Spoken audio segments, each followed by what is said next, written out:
The breaking point. The birthing pools glowed with a soft, bioluminescent blue, a color that had always brought peace to Zwextal's 4 eye stalks. But today, watching the last surviving pool on Colony 7 pulse with life, that familiar blue only filled them with dread. Another Thrin warship had been spotted at the edge of the system, and they all knew what that meant. Commander Zwextal, your presence is required in the war room, the ship's neural interface hummed in their consciousness. They kept their eye stalks fixed on the birthing pool for one more moment, memorizing the peaceful scene. In just a few hours, this too would be gone, just like all the others. The war room buzzed with nervous energy as various members of the High Command's 3rd Response Unit gathered around the holographic display.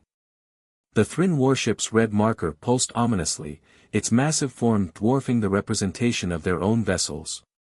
Another diplomatic channel has been opened, announced First Speaker V.S. Lox, their ceremonial robes looking increasingly worn and dirty after weeks of constant crisis meetings. The Thrin Supreme Commander has agreed to discuss terms. Zwextal felt their epidermis ripple with frustration. First Speaker, with all due respect, we've been through this 18 times now. Each time they agree to talks, they advance their forces while we wait. Each time they promise peace, they destroy another colony. We must maintain hope in diplomatic solutions, V.S. Lox insisted, though their voice wavered. Violence only begets more violence. Tell that to the larvae they've murdered. Zwextal's outburst caused several officers to recoil. In their culture, such emotional displays were considered deeply inappropriate, but Zwextal could no longer maintain the expected decorum. While we talk, they act. While we hope, they destroy. We've lost 38% of our population in just 3 lunar cycles. The room fell silent. The statistics weren't new to anyone, but hearing them spoken aloud seemed to make the reality of their situation impossibly heavier. Zwextal moved closer to the holographic display, their eye stalks focusing on the small blue dot that represented their own vessel, the Dawning Light. It was the newest ship in the fleet, barely larger than a scout vessel but equipped with experimental technology that had been rushed into service as their situation grew more desperate. First Speaker, while you engage in talks, allow me to lead a reconnaissance mission. The Dawning Light's FTL drive gives us capabilities the Thrin won't expect. We can gather intelligence that might help protect our remaining colonies. V.S. Lox's eye stalks swayed in consideration before finally dipping in assent. Very well, Commander. But do not engage the enemy. We cannot afford to provoke them while negotiations are ongoing. Zwextal managed to keep their frustration in check this time, simply acknowledging the order with a formal gesture. As they left the war room, their wingmate Kryleth fell into step beside them. You're planning something, Kryleth said once they were alone in the corridor. It wasn't a question. Have you ever studied human history? Zwextal asked, changing the subject as they made their way to the ship's docking bay. The humans? Kryleth's eye stalks twisted in confusion. Why would you bring up those violent outcasts now? Because they learned something valuable about the galaxy that we're only now beginning to understand. Zwextal paused at the airlock to their ship, all 4 eye stalks focusing on their friend. Sometimes, when faced with extinction, civilization becomes a luxury we can no longer afford. The next few hours were spent preparing the Dawning Light for launch. The ship's neural interface synchronized with Zwextal's consciousness, sharing status updates and system checks. Everything was nominal, except for one small modification they had made to the weapons systems, a modification that wasn't in any official report.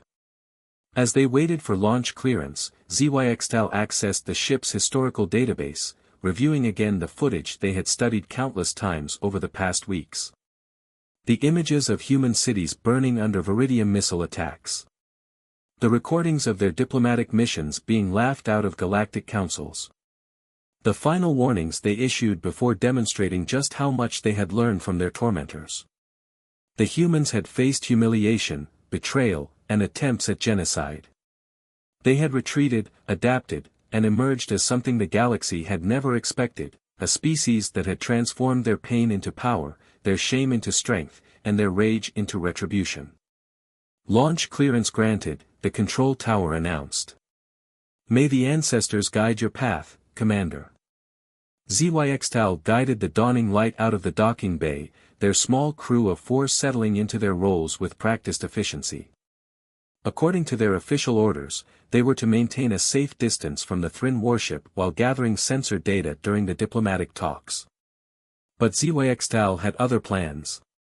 The Dawning Light's experimental FTL drive hadn't been installed for simple reconnaissance.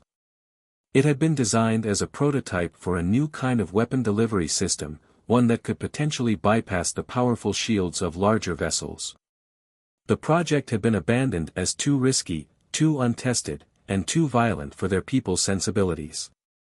But as they watched the massive Thrin warship grow larger in their viewport, ZYXTAL thought about the billions of larvae that had died in their birthing pools. They thought about the colonies reduced to radioactive ash. They thought about their leaders, still clinging to diplomacy while their species faced extinction.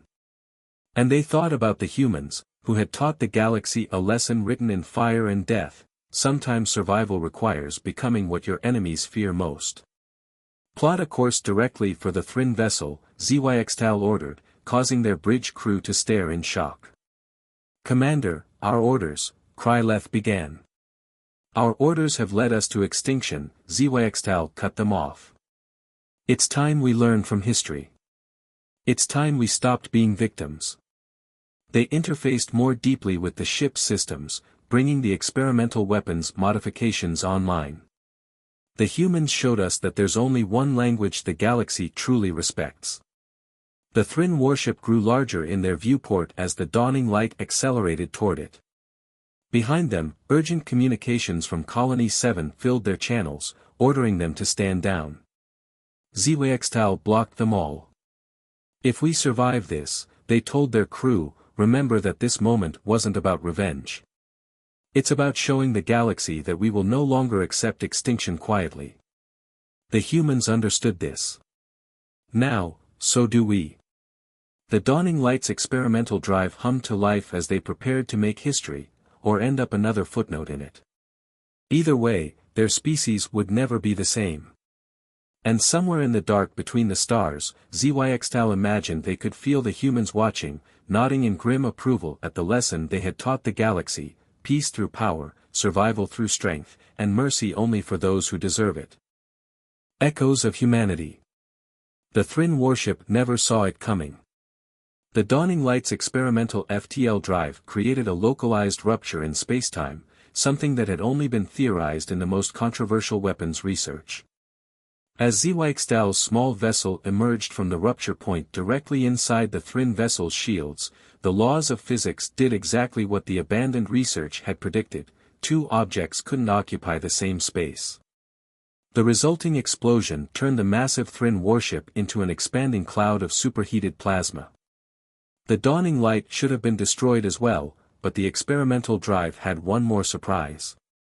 The temporal wake of their FTL trajectory pulled them clear microseconds before impact, leaving them damaged but alive to witness their handiwork. By the ancestors, Kryleth whispered, all 4 eye stalks fixed on the debris field that had once been one of the most powerful warships in known space. We actually survived. ZYXTAL was already interfacing with the ship's damaged systems, trying to get their communications array back online. What they had done would change everything, but only if they could spread the word. Only if they could show their people that the Thrin weren't invincible. Commander, their sensor operator called out, their voice trembling. Multiple FTL signatures detected. Large signatures. The space around them lit up as 5 more Thrin warships dropped out of FTL, their weapons already charging. ZYXTAL felt their epidermis grow cold. Their experimental drive was burned out. They had one victory, but it would be their last. It was worth it, they said to their crew. We showed them we could hurt them. Maybe that will inspire. The nearest Thrin vessel exploded. For a moment, ZYXTAL thought their damaged sensors were malfunctioning. Then another Thrin ship erupted into flames, split in half by weapons fire from seemingly empty space. The remaining 3 Thrin vessels began firing wildly into the void, their precise military formation dissolving into chaos.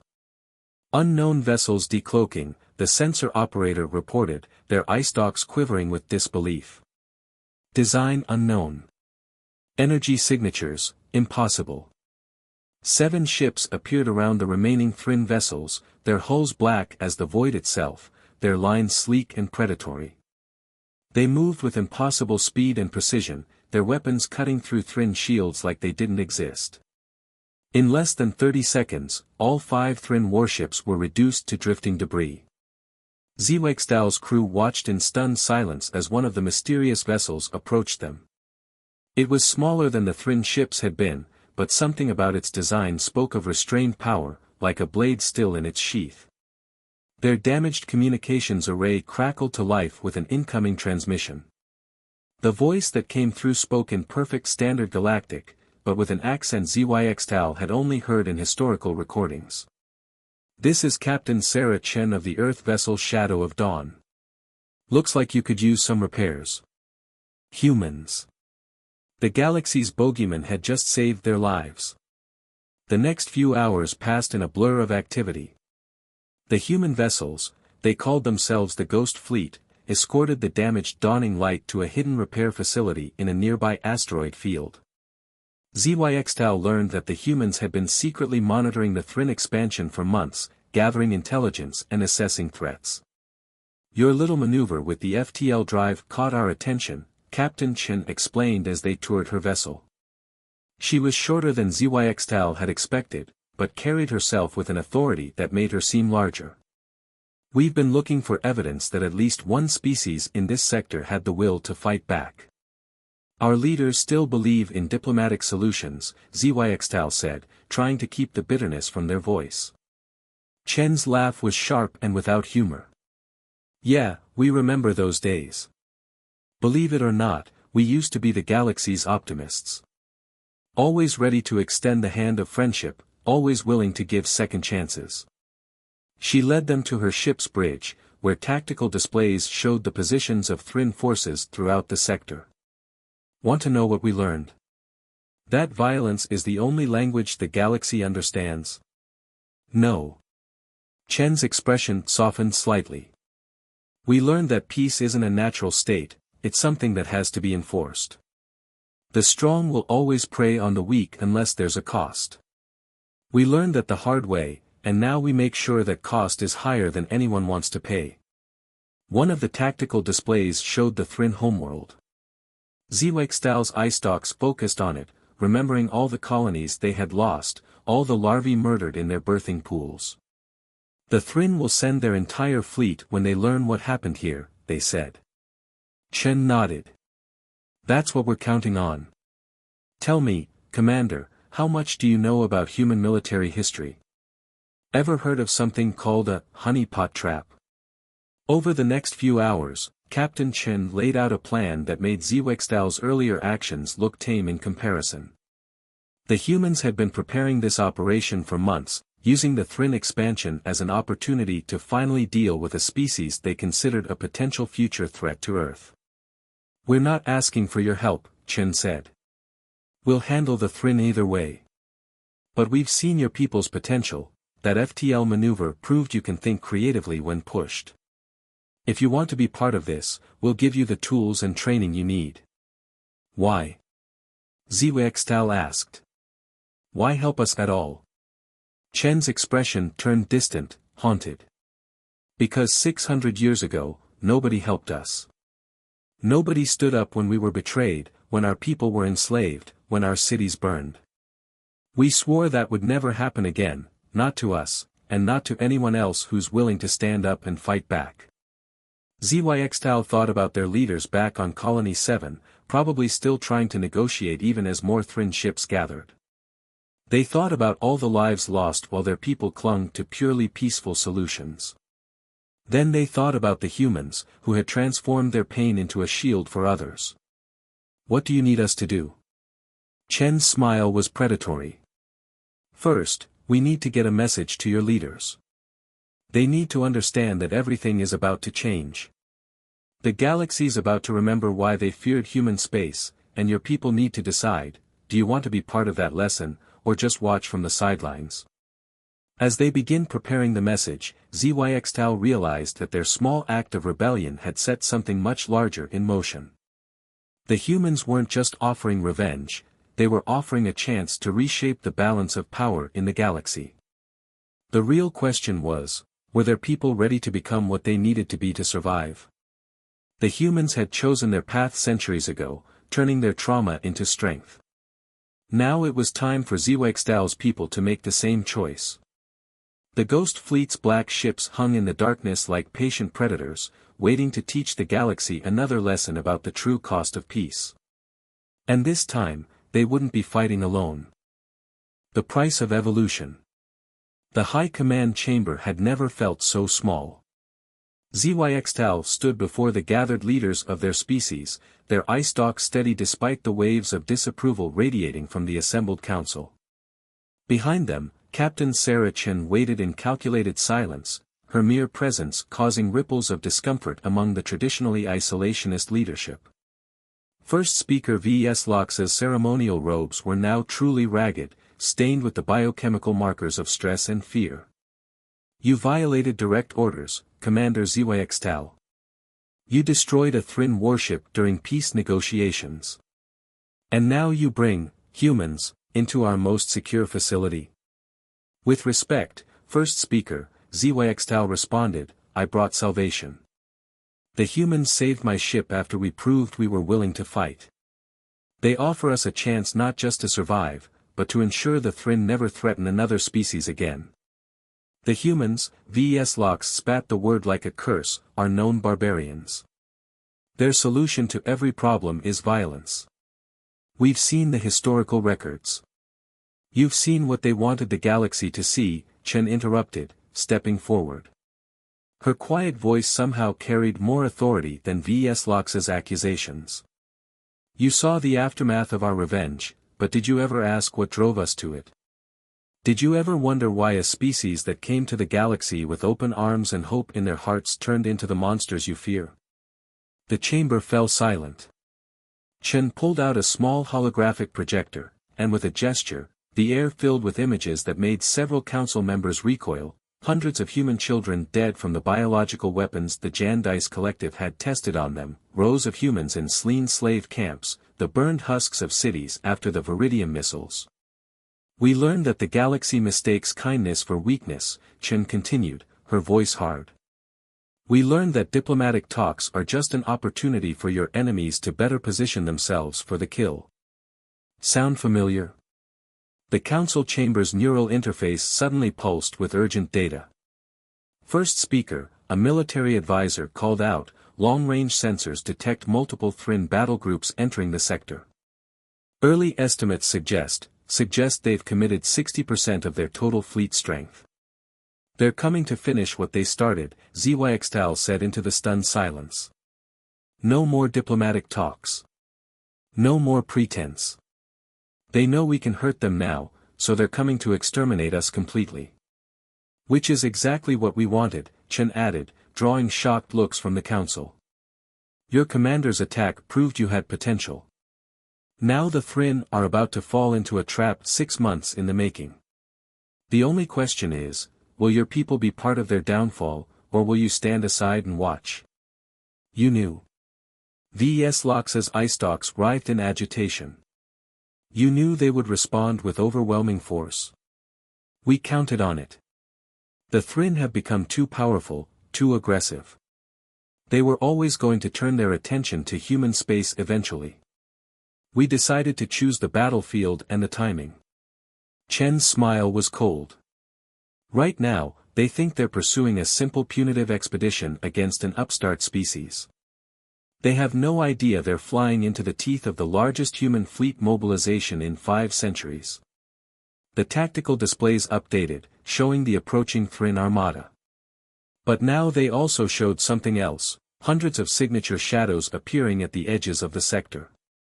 The Ghost Fleet wasn't alone anymore. The humans remember what it's like to face extinction, Zyxtal addressed the council. They remember what it's like to watch their children die while the galaxy laughed. They offered us a choice: we can remain as we are and die, or we can evolve and survive. Evolve? One of the council members asked. You mean become violent, like them?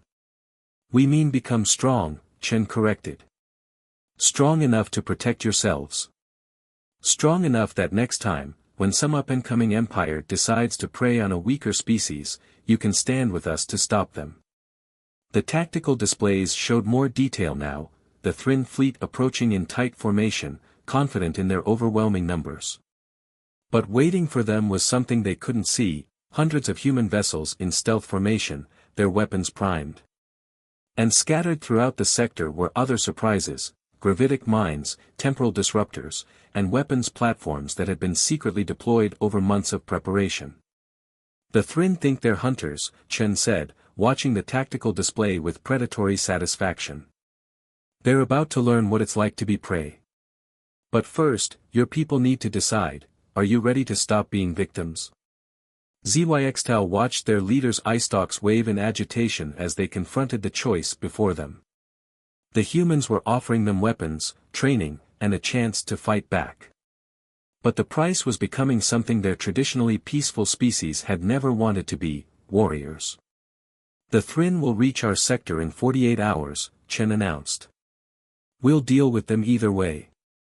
But if you choose to fight with us, we can teach you how to make sure this never happens to your people again. And what if we become like them? V.S. Lox asked quietly. What if in learning to fight monsters, we become monsters ourselves? That's the question we struggled with, Chen replied, her voice softening slightly. But we learned something important: there's a difference between being strong enough to fight and being cruel enough to prey on the weak. We're not asking you to become conquerors. We're offering to teach you how to be guardians. The council chamber's neural interface hummed with rapid communications as the leadership debated. Outside, in orbit around their colony world, the human ghost fleet hung in the darkness, their black ships invisible to all but the most sophisticated sensors. They were living proof of what a species could become when pushed too far, when the galaxy's cruelty forced them to evolve or die. Zyxtal felt the weight of history in that moment. Their people stood on the edge of a transformation, just as humanity had 6 centuries ago. But unlike humanity, they wouldn't have to face it alone. Time to choose, Chen said to the council. In 48 hours, we're going to remind the galaxy why human space is forbidden territory. The question is, will your species be remembered as victims, or as the ones who helped us bring a new kind of order to the stars? The council chamber fell silent as the tactical displays updated again, showing more Thrin ships joining the armada. The next 2 days would change everything, the only question was how. Forged in fire. The dawning light's neural interface felt different now. The humans had spent the last 48 hours upgrading their systems, and Zyxtal could feel the new combat protocols integrating with their consciousness. The ship felt sharper somehow, more aware. More dangerous. Ghost Fleet reporting all units in position, Captain Chen's voice came through their enhanced communications array. The human commander had distributed her ships in an elaborate 3-dimensional web around the sector, invisible and waiting. Remember the plan, Commander. Your people are the bait. Make it look good. Zyxtal acknowledged the transmission, their eye stalks scanning the tactical display. After hours of bitter debate, the council had agreed to the human strategy, though some suspected they had only done so because they had no real choice. Now 30 of their remaining ships formed a defensive screen around Colony 7, looking for all intents like a desperate last stand. Which, in a way, it was. Just not the way the Thrin would expect. Multiple FTL signatures detected, their sensor operator reported. Thrin fleet emerging. Ancestors save us. I'm reading over 300 capital ships. The space around Colony 7 lit up as the Thrin armada arrived, their massive ships dropping out of FTL in perfect attack formation. Their weapon systems powered up immediately, and ZYXTAL knew that in any normal circumstance, this would have been the end of their species. But this wasn't a normal circumstance. Incoming transmission from Thrin Command, the communications officer announced. Put them through, ZYXTAL ordered. Let's play our part. The holographic image of Supreme Commander Vexthor materialized in the bridge, his crystalline form radiating arrogance. Your species has violated the terms of our peaceful negotiations, the Thrin leader began. The destruction of one of our vessels cannot go unpunished. However, we are willing to be merciful. Surrender your remaining colonies and submit to Thrin authority, and we will allow your species to survive in a limited capacity. ZYXTAL felt their epidermis ripple with genuine anger. Even now, facing what they thought was a helpless enemy, the Thrin couldn't resist one last twist of the diplomatic knife. We have a counter-proposal, ZYXTAL replied, letting their rage show. We've learned some interesting lessons about diplomacy recently. Would you like us to demonstrate? The Thrin leader's crystalline surface flickered with amusement. You have no leverage here. Your species will be. Ghost Fleet, execute Operation Nemesis, ZYXTAL cut him off, using the human's command phrase. The space around the Thrin armada erupted in chaos. Hundreds of gravitic mines detonated simultaneously, creating a web of localized singularities that shredded the outer ranks of their formation. Before they could react, the human Ghost Fleet decloaked, their black ships appearing like avenging spirits as they opened fire with weapons that seemed to ignore Thrin shields completely. What is this? Vexthor demanded, his crystalline form vibrating with alarm. What have you done? We made new friends, ZYXTAL replied as the dawning light's enhanced systems came fully online. Friends who understand how to deal with bullies. The battle that followed would be studied in military academies for centuries to come. The Thrin's numerical superiority meant nothing against human stealth technology and their devastating new weapons. And ZYXTAL's people, guided by human tactical advisors and equipped with upgraded technology, proved to be quick learners. The dawning light dove through the chaos, their experimental drive now modified by human engineers to create controlled spatial ruptures. Each time they emerged from a rupture, another Thrin ship found itself torn apart from the inside. Around them, the Ghost Fleet demonstrated why humanity had been feared for 6 centuries, their black ships moving with impossible grace as they systematically dismantled the greatest fleet the Thrin had ever assembled. Central formation breaking up, Chen reported, her voice clinical. Phase 2 initiating. Commander ZYXTAL, bring your group around to Sector 7.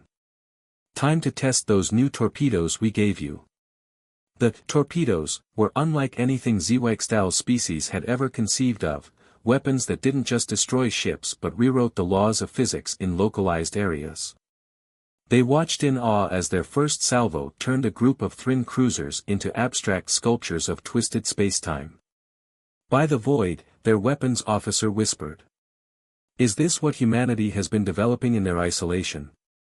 This is just what we're willing to share, Chen's voice held a grim note of satisfaction.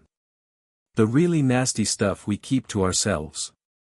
The battle raged for hours, but the outcome was never really in doubt.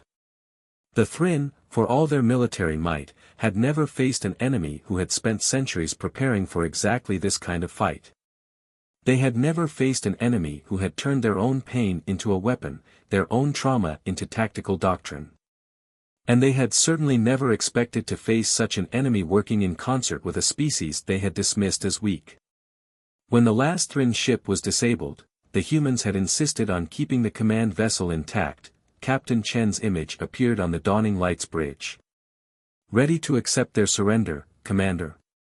ZYXTAL's eye stalks wavered. After everything they've done, we're offering surrender. Of course, Chen's smile was sharp.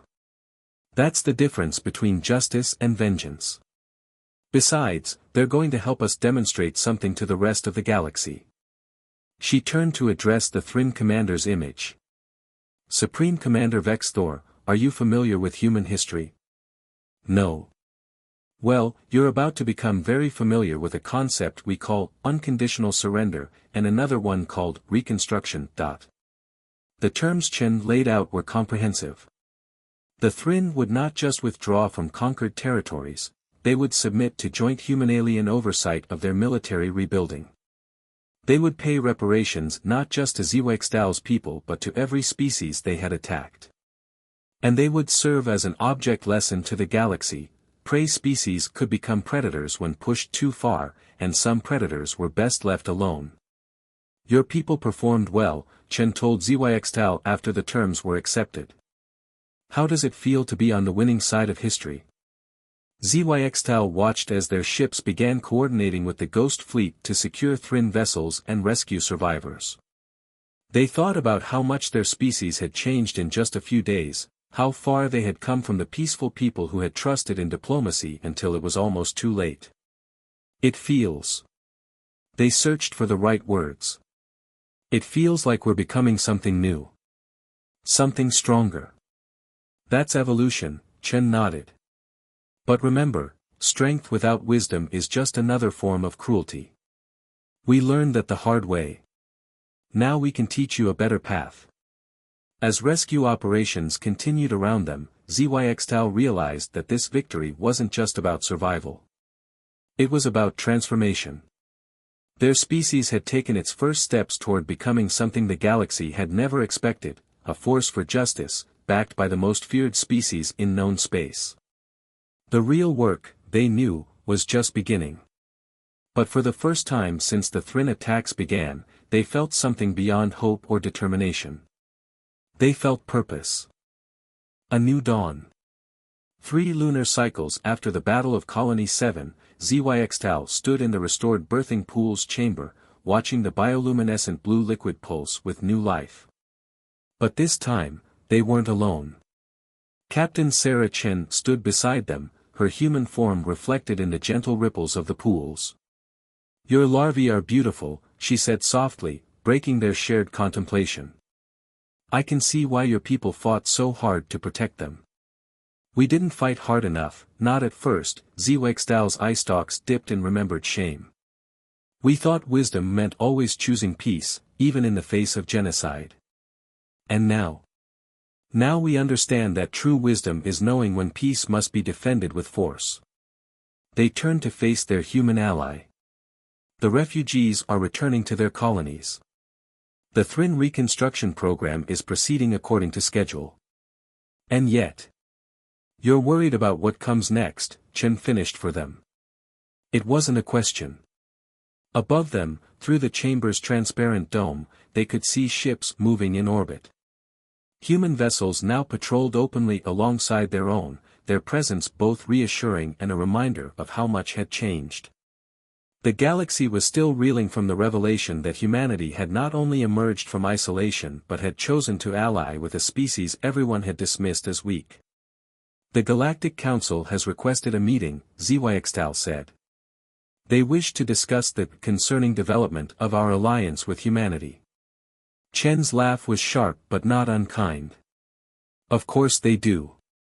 The same council that stood by while the Thrin expanded, the same council that once laughed at human diplomats, now fears what our partnership represents." "And what does it represent, truly?" Zhuang asked. "Are we becoming what we once feared?" The question hung in the air between them, weighty with implications. In the past 3 cycles, their species had changed more than they had in millennia. Their ships now carried weapons that could reshape space-time. Their military trained in tactics that would have horrified their ancestors. Their diplomats spoke from positions of strength rather than supplication. "Let me show you something," Chen said, pulling out a small holographic projector. The image that appeared showed Earth, not the fortress world it had become, but the bright blue marble it had been before the galaxy's cruelty had forced it to change. "This is what we fight to protect. Not just the planet, but what it represents, the hope that somewhere in the galaxy, life can flourish without fear." She gestured, and the image changed to show the new joint defense platform being constructed at the edge of their system. "You're not becoming what you feared. You're becoming what the galaxy needs," a species that understands both the importance of peace and the necessity of defending it. A soft chime interrupted them, a priority message from the newly formed Joint Command. The Thrin Empire, perhaps emboldened by the Thrin's defeat, had begun aggressive moves against several smaller species in their sector. "Right on schedule," Chen said, studying the report. "Bullies always look for easier targets when they lose one. Then they'll be disappointed," Zyxtal replied, their voice firm. "Our response fleet is ready." The response fleet was something new in the galaxy, ships from their species and human vessels operating as one unit, combining human tactical experience with their species' innovative FTL technology. But more than that, it represented a new philosophy, one that had been forged in the crucible of their shared experiences. "The Thrin will expect another species they can dominate," Chen said as they made their way to the command center. "Instead, they'll find something the galaxy hasn't seen before: predators who protect the weak." The command center hummed with activity as both species worked seamlessly together, coordinating the fleet's deployment. On the main display, diplomatic channels showed desperate pleas for help from the species under threat. In the past, such pleas would have gone unanswered. Now, they would receive a response that would reshape galactic politics. "Send word to the Galactic Council," Zyxtal ordered. "Inform them that the Human Zyxtali Defense Accord is implementing Article 7, Protection of Sovereign Species." "And if they object?" one of their advisors asked. "Then remind them," Chen added with a grim smile, "that humanity's isolation was always a choice. We chose to withdraw from a galaxy that rejected justice. Now we choose to return, not for revenge, but for reformation." As the response fleet prepared to jump, Zyxtal reflected on how far they had come from that desperate commander who had defied orders to attack a Thrin warship.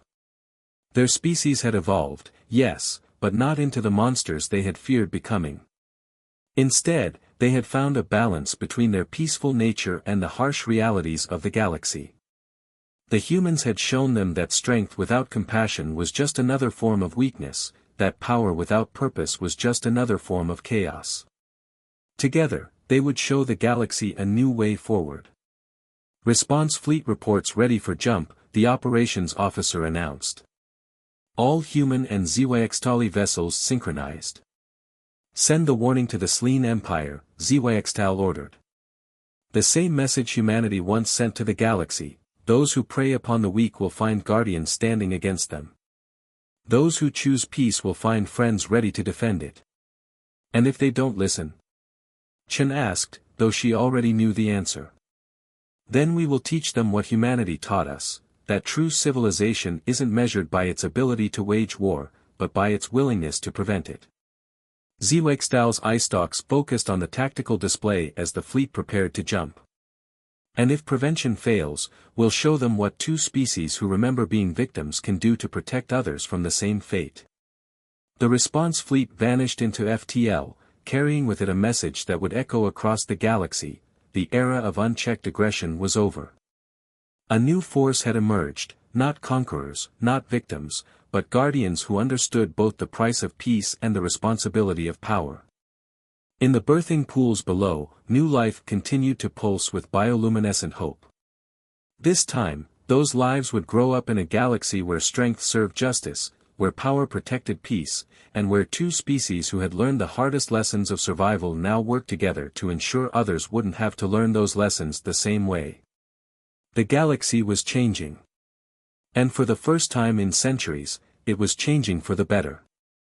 In orbit above Colony 7, human and Zyxtali ships patrolled together, their combined presence a symbol of what was possible when former victims refused to become victimizers, when those who had suffered chose to use their strength not for revenge, but for protection. The dawn of a new era had arrived. And this time, no species would face the darkness alone.